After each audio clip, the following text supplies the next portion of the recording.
UK అంటేనే మనందరికీ గుర్తొచ్చే ప్లేస్ ఏంటి అని అంటే మనం లండన్ బ్రిడ్జ్ అని అంటాం. సో అలాంటి ఒక ప్లేస్ని మనం కవర్ చేయడానికి ఈరోజు అయితే స్టార్ట్ అయిపోయాం. సమ్మర్ కాబట్టి వీక్ డేస్ అని వీకెండ్ డేస్ అని వాటితో సంబంధమే లేకుండా ప్రతి ఒక్కళ్ళు అయితే ఇక్కడికి వచ్చి చిల్ అయితే అవుతున్నారు. లిటరల్లీ అసలు ఈ ప్లేస్లోనే మ్యాజిక్ ఉంది. సో ఇక్కడికి వచ్చి అక్కడ ఆ వ్యూ చూసుకుంటూ ఆ సన్సెట్లో అలా ఒక చల్లగా బీర్ తాగి మొత్తం ఉన్న స్ట్రెస్ అంతా అక్కడే వదిలేసి మళ్ళీ ఫ్రెష్గా వాళ్ళైతే స్టార్ట్ చేస్తారనమాట ఇక్కడ నుంచి. సో అందుకోసం వీక్ డేస్ అని వీకెండ్స్ అని ఎటువంటి సంబంధం లేకుండా టైం దొరికినప్పుడు వాళ్ళైతే ఇక్కడికి వచ్చి ఎంజాయ్ అయితే చేస్తారనమాట. మీరు ఇక్కడ చూడొచ్చు స్ట్రీట్ మ్యూజిక్ ఇలాంటి అడుగు అడుగున ఒక్కొక్క ఈవెంట్లా చేస్తున్నారు ఇక్కడైతే. నేనైతే ఈ ఒక్క చిన్న వీడియో మాత్రం తీయగలిగాను. సో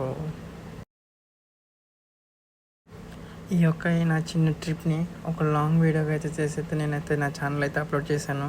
సో మీరు ఎవరైనా ఇంట్రెస్ట్ ఉంటే అక్కడికి వెళ్ళి అయితే చూడొచ్చు.